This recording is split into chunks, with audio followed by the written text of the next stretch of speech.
Emerald is often seen as the definitive version of Hoenn, but honestly, it's not that hard to beat. Sure, there are a few tough battles, but the truth is, if you pick the right encounters, you can easily hard counter them. And the hard counter's name is Mudkip. It's like Game Freak designed these actual challenges and then just handed you the key to beat them. So what can you possibly do to make Emerald harder without straying too far from the original version? Well, just like I did for Fire Red, I cracked open the game's code, taking all of those boss battles and giving them a little boost in power. In fact, I've gone through and gave every trainer their final evolution, and this time, I think it's going to be much harder. Random youngsters on the first route with Lotad or Ralts suddenly have third stage Pokémon. Bug catchers with Nincada means they've got Ninjask and also a brand new Shedinja. So if our encounters don't pan out well, then these battles might actually be impossible. So that poses the question, with all these changes, is this new version of Hoenn even beatable? Well, that's exactly what I set out to do, and we're not just gonna beat it. We're gonna do it as a hardcore Nuzlocke, meaning we can only catch the first encounter on each route, and if any Pokemon faints, they've gotta be boxed forever and can no longer be used. Oh, and we're banning Mudkip. It makes the early game way too easy, so that's just an extra rule for myself. So with only 2 starters to choose from, that immediately presents us with a tough decision, as we've got to choose between Treecko and Torchic. If we choose Torchic, then that means our rival would have Swampert, so we could easily find a grass type to counter him, but ultimately I decided to go with Treecko. Not only is he a guaranteed counter to Roxanne and her rock types, but he's also my favorite out of the Hoenn trio. We name him Knight, and with our little partner by our side, our journey has officially begun as we make our way into this new, unfamiliar Hoenn. But we can't even make it out of the first town, as we have to deal with our rival Brendan in order to make progress. I did level up Knight to level 6, but we severely underestimated our rival as his now fully evolved Blaziken will have his updated moveset, meaning even though we chip him for a bit with Pound, it's just not enough damage as Blaziken takes us out with his newly learned Ember. Well, it turns out this battle is a mandatory one, so until we manage to beat him, this challenge is straight up impossible. On the bright side, since we can grind on the wild encounters here, our only solution is to juice up our levels to prepare for the rematch. So coming back in at level 12, Knight starts the battle with a quick attack, outspeeding and dealing some damage as Blaziken only sets up a focus energy. Then, on the next turn, we make a strong impression by landing a critical hit, taking out Blaziken and finally letting us make progress as we pick up Pokeballs and the Nuzlocke run officially begins.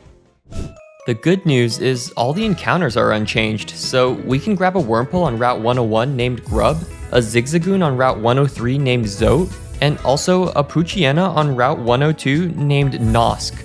We need as much firepower as we can get because unlike Fire Red with hardly any mandatory battles, there are a few that we need to be ready for.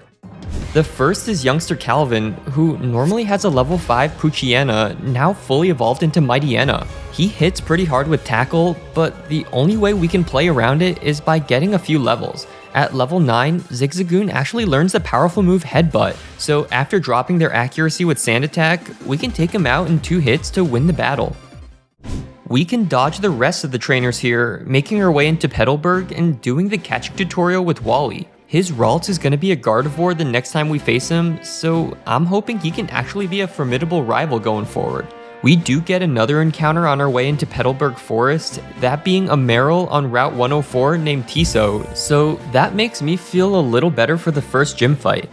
Inside the forest, we have our next mandatory fight, which is the Team Aqua Grunt trying to steal the Devon goods. This one luckily is only another Mightyena, so we can use the same strat of lowering their accuracy and slowly taking them out. This Mightyena actually required the whole team to chip in, as he's level 9 and deals too much damage to our unevolved team, especially after he starts boosting his attack with Howl.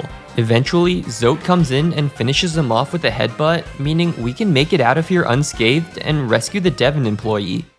On our way out, we also pick up an encounter here, grabbing a Shroomish who got the name Quirrell, finally rounding out our team to 6 members. There is technically another mandatory battle here, this time a battle against twins Gina and Mia, who's supposed to be the introduction to double battles. They've got the version exclusives Lotad and C-Dot, but since everyone gets fully evolved, they start the battle by sending out a Ludicolo and a Shiftry. This is definitely a little scary, but the saving grace is that they are heavily nerfed by their levels, so we're able to pretty comfortably tank their attacks as we target into the left side, taking out Ludicolo first with Headbutt and Quick Attack, then focusing both into Shift Tree to finish the battle. That's going to be our strategy going forward for double battles, since the unpredictability there is definitely going to be the biggest obstacle. Well, entering Rustboro, we've got a few things to take care of, the first of which being 2 more encounters. On Route 116, we catch ourselves a Tailo who got the name Hornet, who's an absolutely goated encounter for the second gym fight. One thing about this route though is that some of the trainers here have Nincada, so when I gave everyone their final evolutions, if the trainer had an extra space on their party, I added a Shedinja to the team for an extra challenge. Fortunately, they're not mandatory, but it's one of those things that you basically need to have a counter ready just in case. Our final encounter is in Rust Turf Tunnel, and we've got to make it past a few trainers to get there.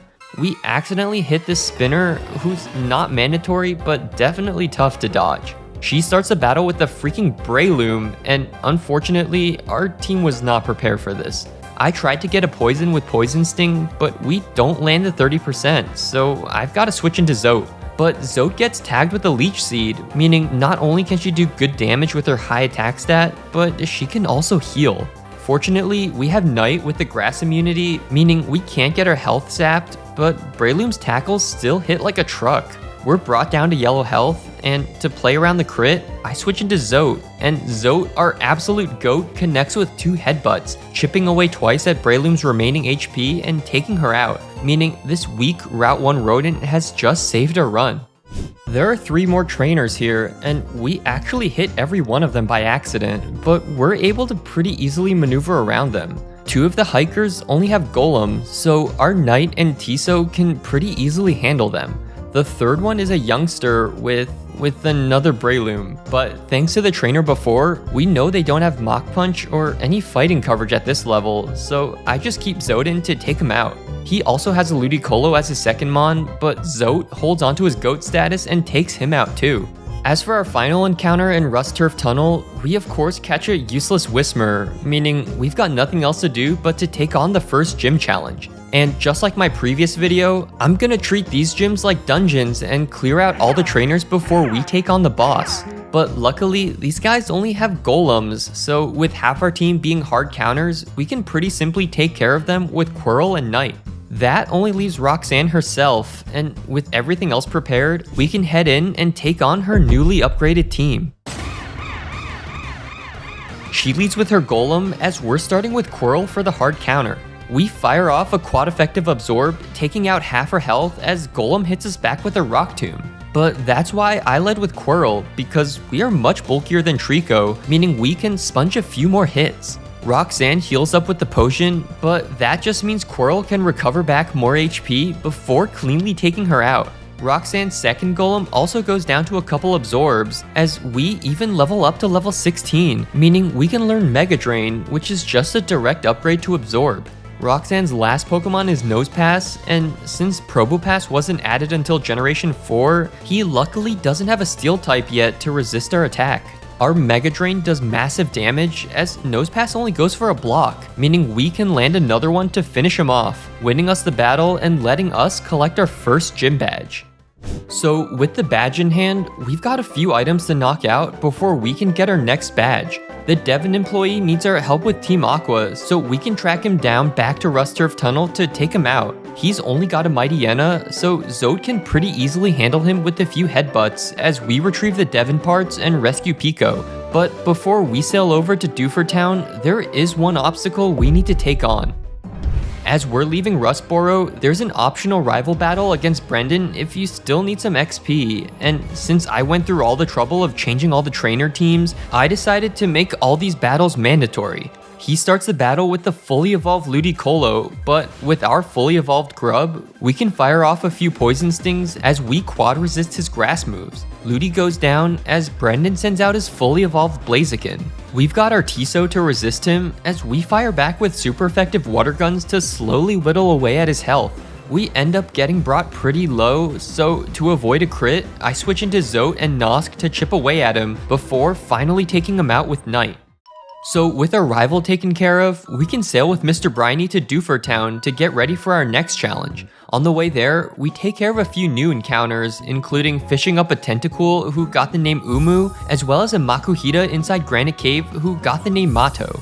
That's all we can do here, so after getting the team ready, we can head in and get some practice on the gym trainers here. They've got Pokemon like Hariyama, Machamp, Medicham. Honestly, they were just variations of these three, but that's perfect because that's Brawly's exact team comp. This is the one that I'm the most worried for, since his team probably gets the biggest upgrade, like proportionally for the point in the game where you face them. So with our team leveled up and our best counters picked out, we headed in to take on our first major run ender. Brawly starts the battle with Machamp as we're leading with our tiny Hornet, and despite our unevolved stats, we're able to outspeed and fire off a wing attack, bringing him to half as Machamp sets up a bulk up. This boosts his defenses, so to avoid putting him into heal range with another wing attack, we can first chip him with a quick attack as we tank a low kick in return, but luckily since we're just a tiny bird, it doesn't do too much. One more wing attack and Machamp is down as Brawly sends out his Medicham. But the thing with our changes is Pokemon with custom movesets, like Brawly's Meditite with Focus Punch, actually keep their moves after we evolve them. So this Medicham stuck in the same loop of clicking Focus Punch as we break their focus, preventing them from doing damage as we take them out. And that only leaves Brawly's Hariyama, but since he has only fighting moves, we can switch into Grub for the quad resist as we slowly chip away with Confusion. It takes a few turns as Hariyama boosts their own attack with Bulk Up and Brawly tries his best to heal off the damage. Vital Throw is actually starting to do decent damage and we're brought down to a red versus red scenario. Grub fires off one more Confusion, but Hariyama somehow hangs on with 1 HP. He fires back with an Arm Thrust, connecting and giving us our first death in the run. I think we were just hitting good ranges for this entire battle so far, because I swear our attacks were doing way more than that. That just felt unfair, but that's just the way our damage rolls played out, so after finishing off Brawly, we can put away our fallen teammate for a well-deserved rest. Well, to avenge our friend, we can make our way over to the next town, passing through Slateport and stopping Team Aqua. They've mainly got dark types, so we bring Mato onto the team to handle them with his fighting moves. Their Zubats are fully evolved into Crobat, but like in Fire Red, they won't be an issue until later into the mid-game, as their movesets don't really help them too much. Hornet can pretty easily deal with their Astonish and Leech Life as we fire back with Wing Attack, taking them out and also their second Sharpedo. So with the Aqua Grunts handled, the peaceful moments of our journey are over as we need to prepare for the next run ender. Route 110 is home to the most infamous rival battle of the game. Rival 2, I think some people call it. It is the biggest run ender of Pokemon Emerald, stopping many speedruns and Nuzlocks in their tracks. And with an evolved team on top of it all, I was definitely worried. Our encounter here wasn't much better either, as we only picked up a Minun. So we'll be going into the battle with the same team we've been running. Brendan leads with his Pelipper as we're starting with Tiso for the counter. Our strategy is to go for a Defense Curl, boosting our defenses and helping us tank a wing attack. But Defense Curl also has a secondary effect as our rollout also gets a boost in power. We hit the Toilet Bird for huge damage, nearly taking him out, but Pelipper counters back with a Supersonic. The confusion definitely throws a wrench in our plans a bit, but we're still able to connect on the next turn with another rollout for the KO. Ludicolo comes out next, so any grass moves could be scary, but Tiso is also aiming for the GOAT status as he hits through the confusion and connects with another rollout to finish off Ludi in one hit.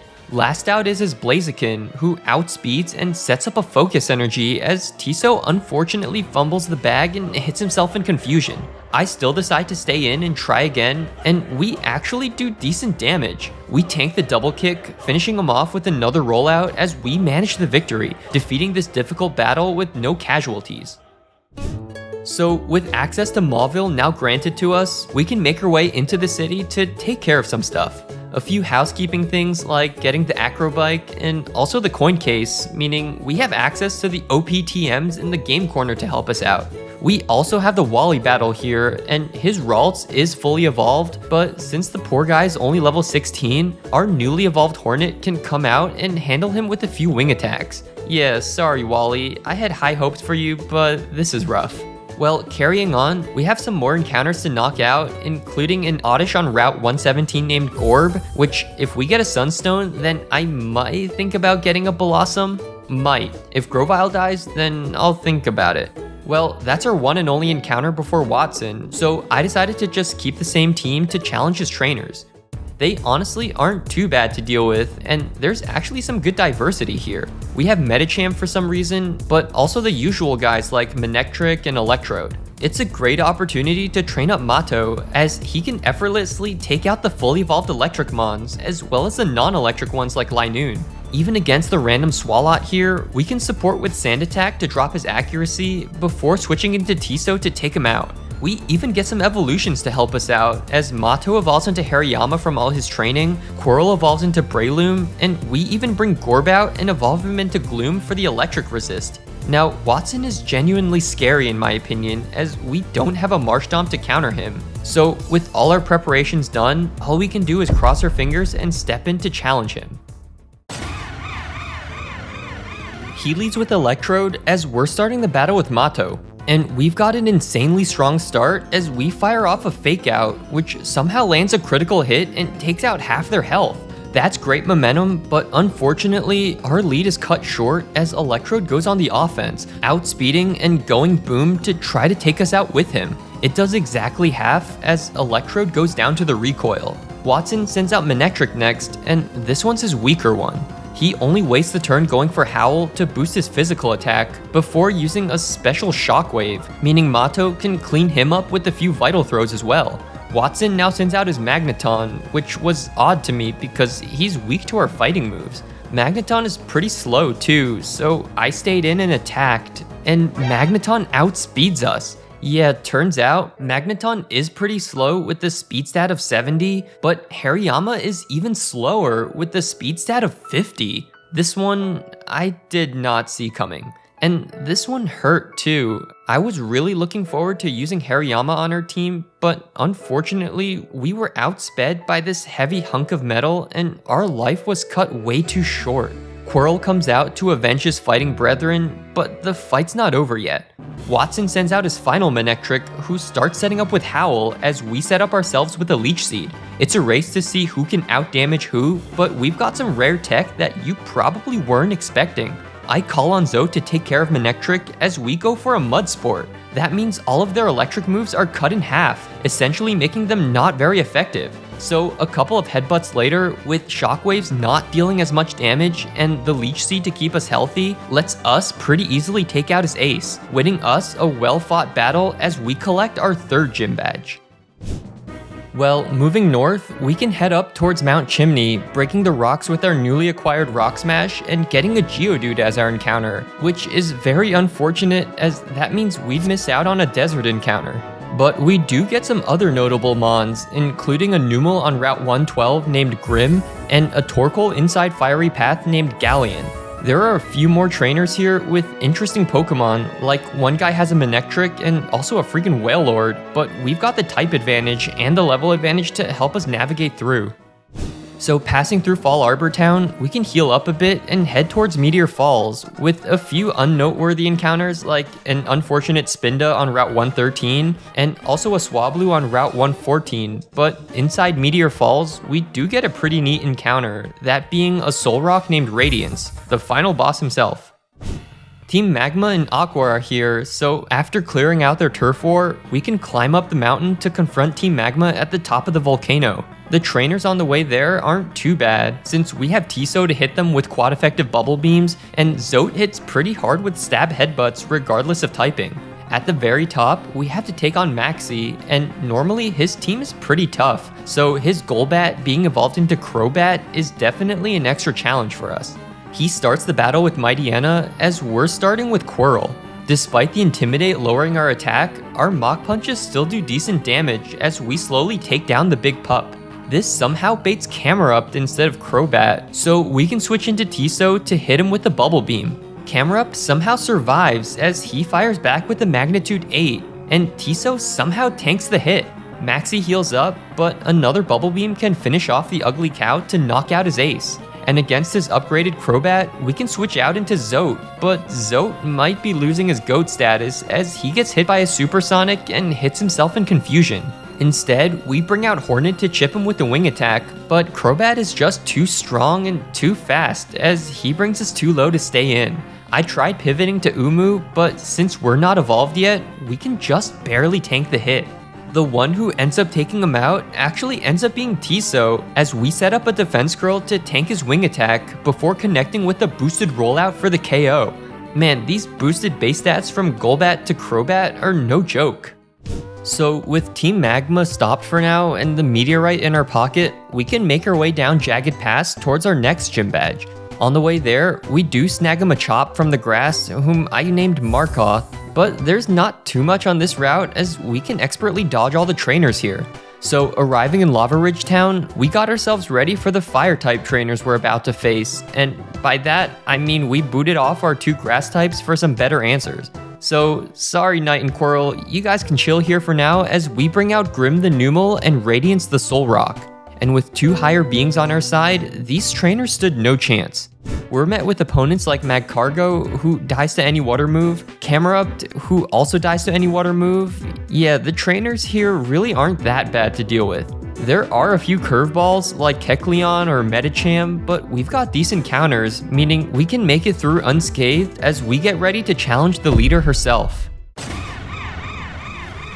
Flannery starts the battle with her newly evolved Camerupt, but since we've already seen what Tiso can do in these quad-effective matchups, we just have him come out and fire off a Bubble Beam, connecting for the 4-time super effective hit and taking her out. In fact, the rest of Flannery's team falls the same way, as Tiso one-shots her follow-up Magcargo along with her second Camerupt, who actually somehow manages to survive the hit. But on the turn Flannery heals, we can pivot to our secondary strategy of setting up a defense curl, then taking out her ugly cow with the rollout. That also sets us up nicely for when her Torkoal comes out, as our boosted rollout continues on and one-shots her ace from full health. Meaning Tiso, our new GOAT, has just soloed the entire gym fight, making that 4 badges down with half the region left to conquer. As we leave the gym, Brendan greets us and invites us back to Petalburg, but I decided to grab one last encounter while we're here. By talking to the old couple outside the hot springs, we're given an egg to help aid us on our journey, and this egg ends up hatching into Wynot. Wynot's one of those Pokemon that's pretty strong if you understand how the opponent's movesets work, but honestly, I don't think I've ever used one in Emerald before, so I decided to give her a go. We name her Cloth, and with nothing left to do here, we headed down towards Petalburg to prepare to fight our dad. I'm actually kinda scared for the trainers here, since most of them are already fully evolved like Swellow or Zangoose, and the ones that aren't have Slakoth or Vigoroth, meaning we've gotta face fully evolved Slaking here. So to prepare for the challenge ahead of us, I brought out a few fighting members from the PC box as Quirrell makes a reappearance and Markoth joins the team, even evolving into Machop to help us out. The 2 of them can make quick work of the gym trainers, taking them out with super effective moves like Mach Punch and Revenge, which paints a pretty clear picture of how the gym fight's gonna go. So with all the trainers taken care of, it's time to head in and challenge our father Norman, and with him having 2 Slakings, it's gonna be one hell of a fight. He leads with Spinda as we're starting the battle with Markoth. Unfortunately, Markoth's a bit slow, and Spinda outspeeds and hits us with the Teeter Dance, and we moronically hit ourselves in confusion. But on the next turn, Spinda, I guess, predicts a switch because he goes for a second Teeter Dance, and Markoth expertly snaps out of confusion and connects with a Karate Chop, one-shotting his lead and putting us back on track. But then Norman immediately sends out his first Slaking, so to play around a powerful slash, I switch into Radiance to tank it. Then, since Slaking will be stuck loafing due to his Truant ability, we can switch into Cloth, tank a Facade, and drop his attack with Charm, which then forces Slaking to use Feint Attack since all dark moves were special in Gen 3. And with their physical attack obliterated thanks to a second Charm, we can switch into Tiso for the main part of the plan. As Slaking loafs, we go for a defense curl, setting us up nicely by boosting our defense, while also powering up our rollout. It takes a few turns because Tiso does miss an attack, but another defense curl can let us set up a second rollout to take him out. Then his follow-up Linoon sees that we're +2 defense and goes for a belly drum, and luckily our rollout connects and one-shots him as well, preventing a devastating reverse sweep. That only leaves his ace Slaking, and Tiso, my absolute GOAT, connects with the 4th rollout, and boosted by our huge power, it connects for a clean one-shot, taking out his last Pokemon and winning us a very difficult and well-fought badge number 5. With that huge victory, we've now unlocked the HM for Surf, meaning we can make our way over to the other half of Hoenn. On our way over, we actually ran into a shiny Zigzagoon, which if you download this patch and play it for yourself, it's because the shiny odds are 1 in 500. Shout out to fellow PokeTuber Retro NC for helping me on that. Stick around till the end and I'll tell you how to play it if you're interested. Well, making our way over to the Weather Institute, we can pick up a few more encounters, including a Wingull on Route 118 and a Tropius on Route 119, who got the nickname Willow. I really like that nickname, by the way. Willow the Tropius. So fitting. Team Aqua has completely taken over the building, but with our grass and fighting types, we can pretty easily clear through their water and dark types, taking out Shelly and collecting our cast form, which I'm not planning to use, but getting the Mystic Water is gonna help. We've also got the rival battle to take care of, but honestly, at this point, Brendan's not really a threat.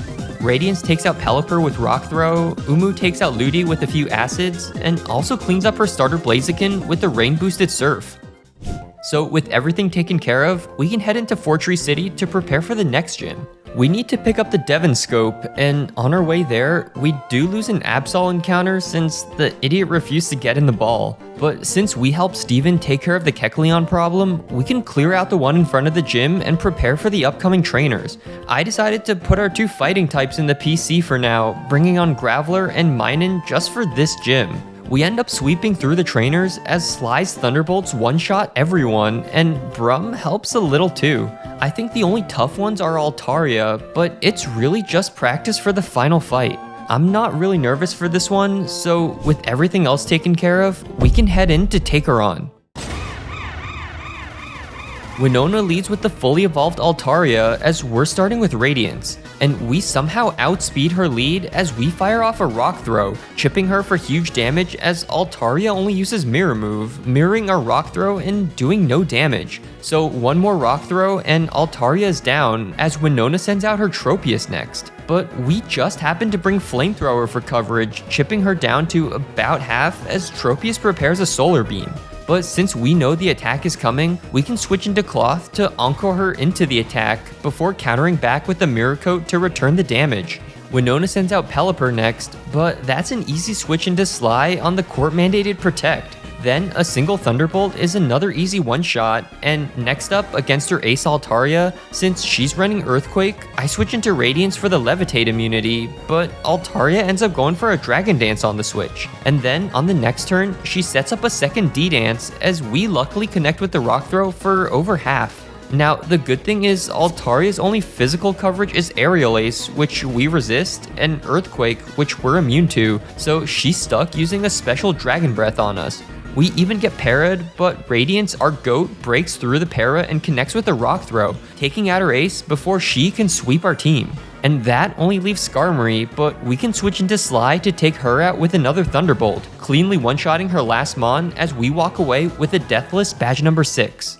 With their job done, we can put Graveler and Minun back in the PC box as we bring out some familiar faces, taking Markoth back, and our starter Knight even rejoins the party. He was staying safe in the PC this whole time, and now's the perfect chance to bring him back onto the team.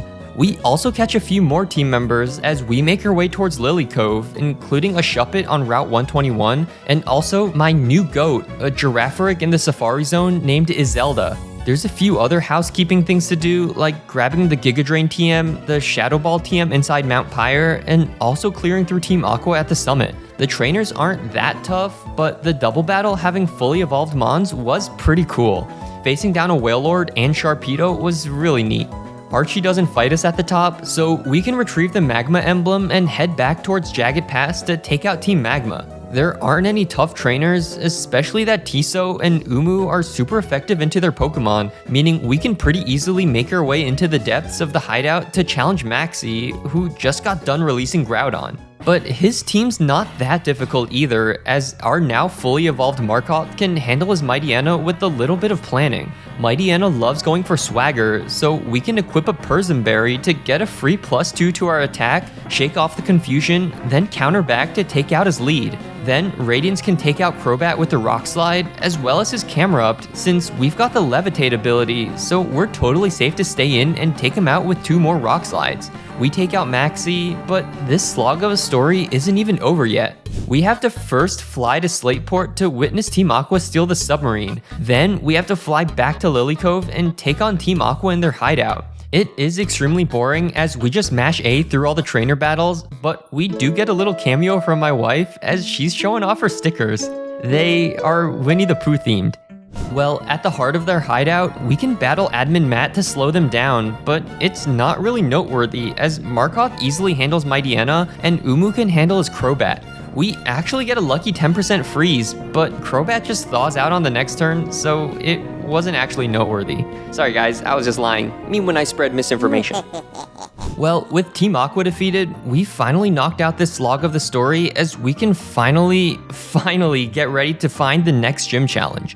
I do want access to the department store TMs before we leave, so we can quickly take care of the last Brendan fight before we head over. I purposely held off for this one so we could have the level advantage, and it proves effective as Umu takes out Tropius with the quad effective Ice Beam, then cleans up Blaziken with the Surf.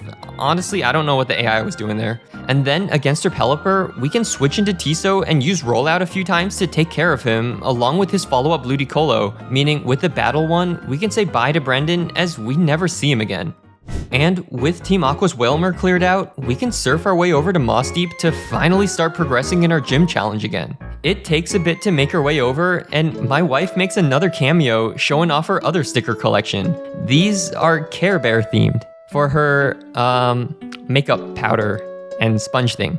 It's like a little container with a mirror on it so you can see yourself while you do your makeup. Pretty cool stuff.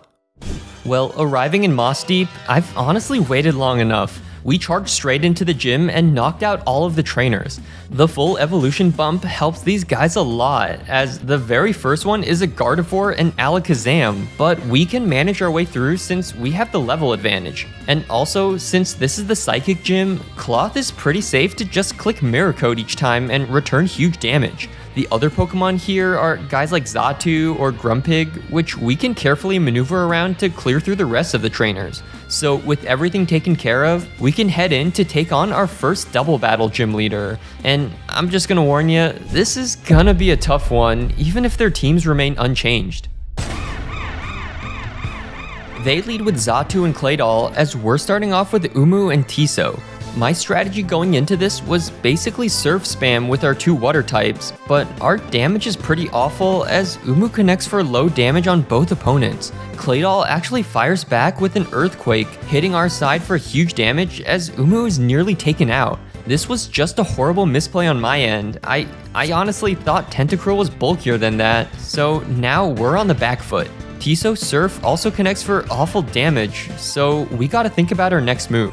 I switch Umu out into Radiance, which I should have done last turn since we resist Xatu Psychic, and Tiso, with his low special attack, can't even finish off the Claydol with Surf, meaning on the next turn, Tate Liza can just heal back with the Hyper Potion. And then Xatu connects with the +1 Psychic right into our Tiso, outspeeding and knocking out our little mouse. Honestly, this one felt like it was coming. Tiso's stats just aren't up to par in the late game, and we were missing so many key knockouts that he was starting to drag the team down a bit. Regardless, he's still the GOAT in my heart, so our little fool can take a well-deserved rest in the PC box for now. Knight steps in to take his place, and our turn's still continuing as Radiance connects for a strong Rock Slide, which brings Xatu right into heal range again. They heal up on the next turn, but this time, since we've got Knight on the field, we can go for a Leaf Blade into Claydol for huge damage. They're stuck firing off resisted Earthquakes, so Knight can clean up on that side as Solrock comes out to take his place. But then Xatu, being +1 special attack, fires off a resisted Psychic into Radiance, and somehow knocks him out at this range. I have no idea how that was possible. I guess our special defense is just that bad. But yeah, we've just lost 2 team members just like that. At the very least, Knight can clean up Solrock, and Cloth, our MVP, can take out the Xatu by countering back with the Mirror Coat. And lastly, against Lunatone, it's a quick cleanup with some more Leaf Blades, so despite the bloodbath at the start, we can just barely squeak by with a victory, and as sad as it is to say, the weak links of our team have been removed. That damage range on Solrock was some bullcrap though. Oh, and also to celebrate, we've got one last IRL cameo as my wife and I made some pizza for dinner. It was pretty good despite having pineapple on it. I'm not a fan of pineapple, but my wife likes it. It was still pretty tasty, definitely made losing a third of our team feel a little better. So to take their place on the team, I brought out some fresh faces to fill the void. We've got Grim the Numal making a return, and also Izelda the Girafarig to help us on the special side. So with our 2 new team members, we can sweep through the Magma Grunts at the Space Center and knock out Maxie with the help of Steven and his Metang. There's a ton of story to knock out as we track Team Aqua down to the Seafloor Cavern, absolutely demolish Archie in another simple battle, and ultimately witness them releasing Kyogre.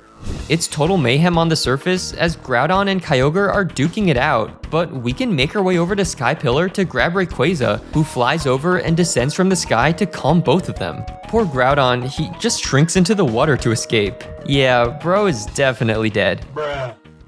And so, with the legendary storyline wrapped up, we can finally enter the Sootopolis gym to get our final gym badge. And Juan's honestly not a challenge at all, as we've got so many hard counters that it's not even noteworthy. The one I ended up going for was Ismelda, who has the OP combination of Substitute plus Calm Mind. Love Disc is basically setup fodder since our sub blocks their Sweet Kiss, meaning we can set up to +6 special attack and sweep through Juan's entire team. Love Disc goes down to a Shockwave, Crawdon also gets one-shot by a single hit, Whiscash, we need to switch to Psychic, but that's another one-shot, Walrein of course goes down to a Shockwave, and lastly, Kingdra actually manages to tank one, but despite their best attempt to boost their evasion, we can fire off one last Shockwave to take him out, winning us our 8th and final gym badge. By the way, I started leaving the gym and I never realized until now that all of the gym trainers are women. I think Juan or Wallace are supposed to be charming, handsome guys who attracted this crowd of ladies, but it feels like I just fell into his basement and found his victims stuck here. Well, with nothing else left to take care of, we can start making our way over to the Elite Four, making sure to take out Wally on the way there. Truthfully, just because of the way our level cap works, we can technically way over level his team, but I didn't go too overboard just to keep it a fair fight.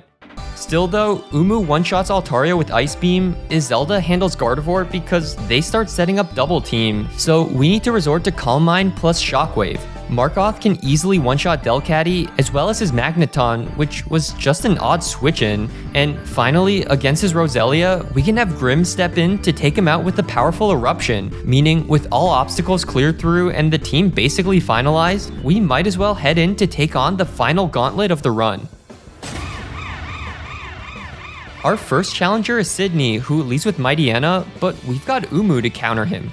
Our Clear Body prevents his Intimidate from working, but it doesn't even matter as we can outspeed and one-shot him with a Surf. Shiftry comes out next, but we're also carrying Ice Beam, which secures us another simple one-shot. Actually, his follow-up Cacturn is also weak to an Ice Beam, meaning that's another one-shot. Crawdaunt comes out next, so we can switch to Sludge Bomb to take him out, but at the same time, we're brought down to half health, so to be safe when Absol comes out, I switch into Markoth for the hard counter. A single Brick Break later and Absol goes down, meaning that's one member down with 3 more to go. Second up is Phoebe, who leads with Dusclops as we're starting with Izelda. Our strat is to go for Calm Mind as Dusclops goes for her court-mandated Protect, so we can very easily take her out with Crunch, which since it's a Dark-type move in Gen 3, it's a special attack and gets boosted by her Calm Mind.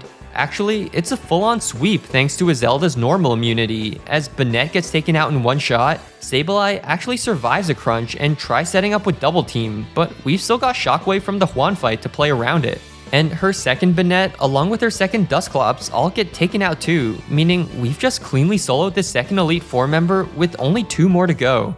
Third up is Glacia, but it ends up being a complete Markoth sweep. We can set up a single bulk up on her Walrein, and then it's a clean path with our stab Brick Breaks.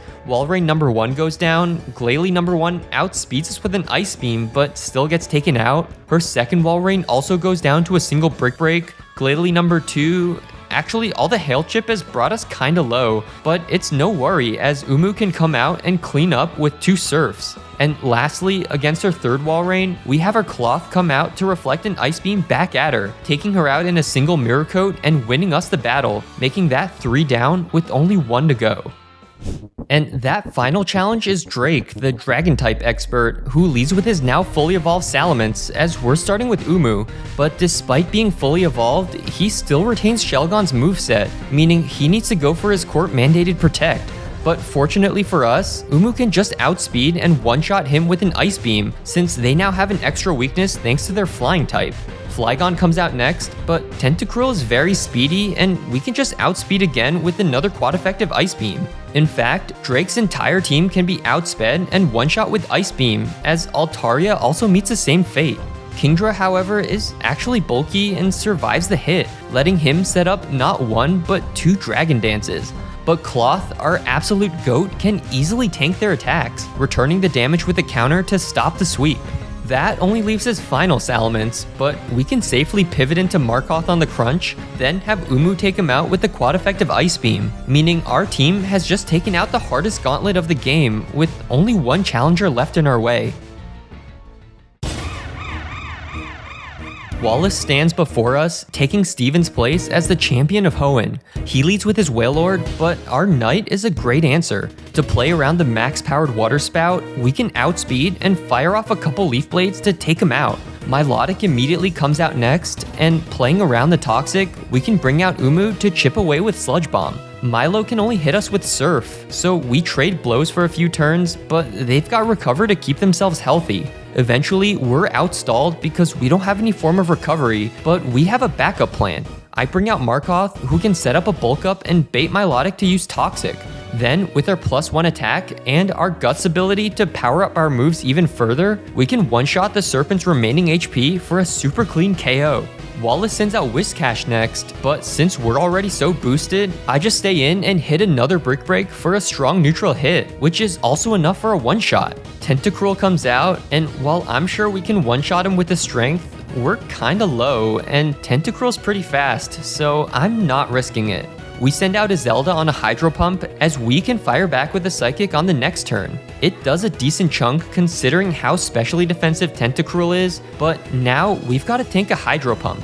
We actually do on 17 HP, so 1 more Psychic and our GOAT Zelda has just felt his Kraken. Ludicolo comes out next, and this could be a little scary.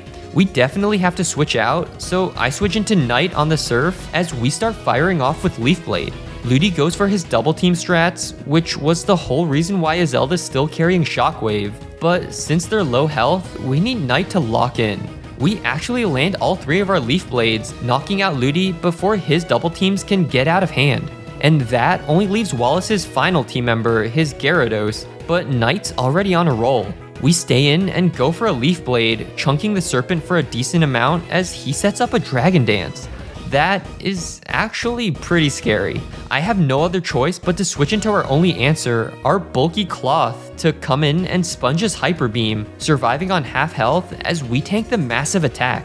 And since we know he's stuck recharging, that's the perfect opportunity to go for Charm, lowering his attack and forcing Gyarados to use Surf. So with his attack completely obliterated, Knight can come back in, sponge a weak Surf as we fire back with Leaf Blade, cleanly knocking out Wallace's last mon thanks to a little support from Cloth, meaning as the Serpent falls, we've just dethroned Wallace, making us the new champions of the Hoenn region.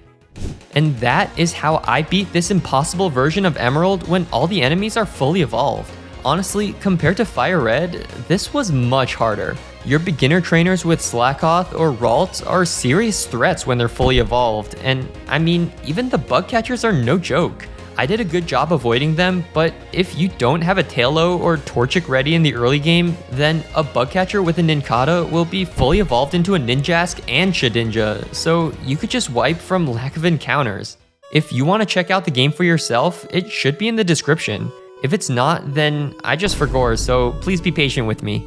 In the meantime, if you want to see a similar video, you can click here to see the same challenge but in Fire Red. The early game was probably the toughest. Brock Steelix seems like an impossible roadblock, but luckily we had Bulbasaur to save our butts in those fights. Sleep Powder and Leech Seed against fully evolved Mons was a lifesaver. That's something our Trico didn't have, that's for sure. So yeah, if you like this video, I promise you'll like that one too. Probably even more. Alright, that's all from me. Thank you guys for checking out the video. Oh, and you should subscribe if you want to see more. Okay, see ya.